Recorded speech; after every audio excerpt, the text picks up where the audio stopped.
S'il était né chez nous, on l'aurait appelé Tom Pouce, parce qu'il n'était pas plus grand qu'un pouce.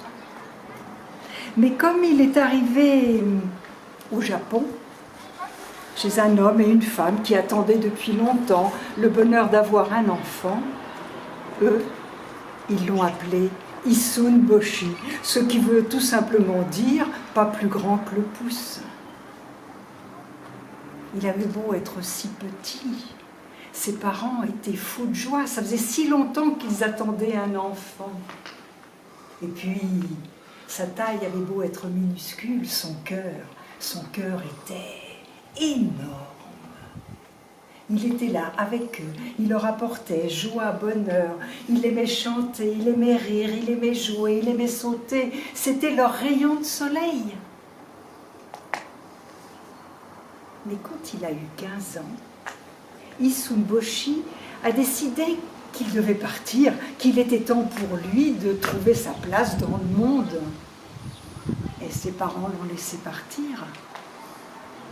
Quand même, ils lui ont donné chacun quelque chose à emporter. Son père, qui était ailleurs, lui a glissé dans la ceinture une aiguille. Et puis sa mère qui l'avait nourri si longtemps, lui a donné le bol dans lequel elle lui servait chaque jour son riz. Et le voilà parti sur les chemins. Il chemine, il trottine tout le long des collines et s'en va vers la ville de Yokohama. Il chemine, il rencontre beaucoup de monde, il s'arrête, il sourit, il salue, il fait un tour, une pirouette, une blague, une chanson, et puis il repart.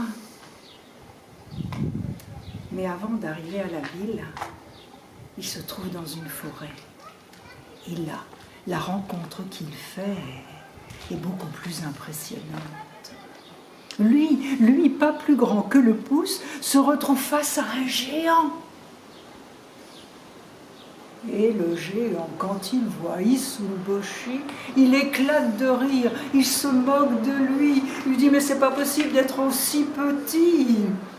Mais regarde un peu, le géant brandit un bâton. Si tu fais ce que je te demande, si tu vas à la ville et si tu me rapportes le trésor qui est dans cette ville, je te prêterai mon bâton, le bâton qui permet d'exaucer tous les souhaits. Un bâton qui exauce tous les souhaits. Ça, Issun Boshi aimerait bien l'avoir en sa possession. Mais il répond quand même au géant que non. Il n'ira pas chercher le trésor à la ville. Il ira là-bas, mais il vivra ce qu'il doit vivre. Issun Boshi est reparti. Il a traversé la forêt. Il s'est trouvé devant une large rivière qu'il ne pouvait pas traverser.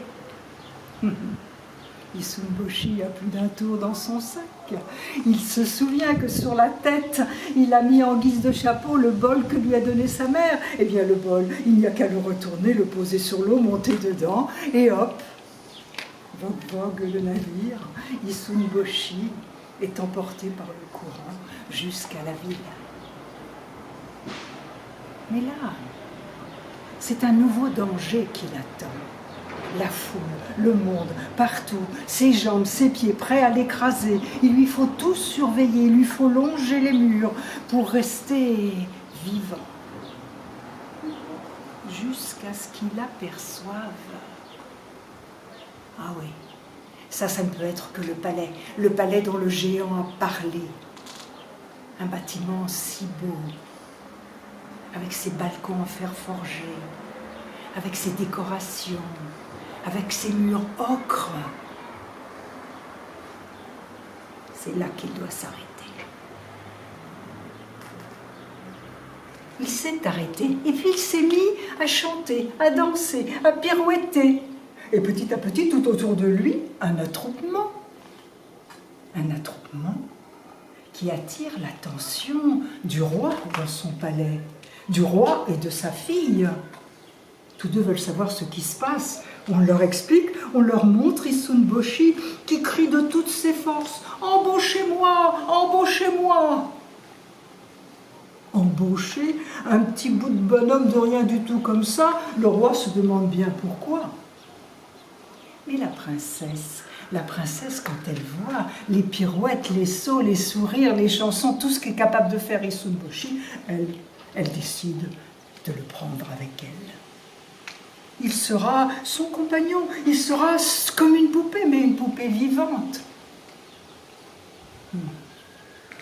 Pauvre Issun Boshi. Toute la journée, il doit trouver de quoi distraire la princesse. Il a épuisé toutes les chansons qu'il connaissait. Il ne trouve plus d'histoire, mais il doit inventer, continuer. Heureusement qu'elle dort de temps en temps.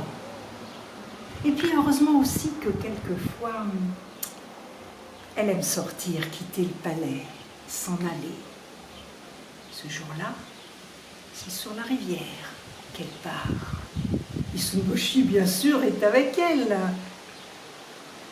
Et les voilà qui arrivent à la forêt. Issun Boshi n'a aucune envie d'y aller, mais la princesse ne tient pas compte de ce qu'il dit. La voilà partie. Malheur de malheur, le géant est là, le géant tout heureux qui attrape la princesse et qui dit à Issun Boshi « Mais voilà, tu me l'as apporté mon trésor, je savais bien que tu le ferais !» Et il court en tenant la princesse. Ah, ça ne va pas se passer comme ça. Ah non, Issun Boshi ne va pas se laisser faire. Il se dépêche, il arrive à attraper la jambe du géant, il lui tire sur les poils, et puis surtout, il sort son aiguille et il pique la jambe du géant qui, voulant se débarrasser de ce moustique, l'attrape, ouvre sa grande bouche et l'avale. Dans l'estomac du géant, il fait noir. Très noir, et ça ne sent pas très bon. Mais Issun Boshi a toujours son aiguille à la main. Alors là, il en profite. Il pique, il déchire, il lacère. Il fait tout ce qu'il faut pour faire souffrir le géant. Il n'a plus qu'une solution pour se débarrasser de cet intrus, le vomir. Issun Boshi est par terre. La princesse aussi, le bâton aussi, parce que le géant a tout lâché tellement il souffrait. Alors Issun Boshi se précipite vers le bâton, l'énorme bâton, mais dès qu'il pose la main dessus, le bâton magique s'adapte à sa taille. Exaucer un souhait. Oh, Issun Boshi n'en a qu'un. Et le voilà qui se met à grandir, s'élargir, à prendre une taille humaine, pourrait-on dire. La princesse, qui s'est remise de ses émotions, heureusement qu'elle était tombée sur de la mousse, le regarde. Et voilà que les yeux d'Issun Boshi sont à la hauteur de ses yeux à elle. Elle peut en voir la couleur, elle peut distinguer ses traits harmonieux. Wow. Ah non, il n'a plus rien d'une poupée avec laquelle on peut s'amuser. Alors, elle a pris la main d'Issun Boshi. Ensemble, ils sont retournés jusqu'au bateau, jusqu'à la ville. Ce qui s'est passé après, cela ne nous regarde plus. C'est leur histoire.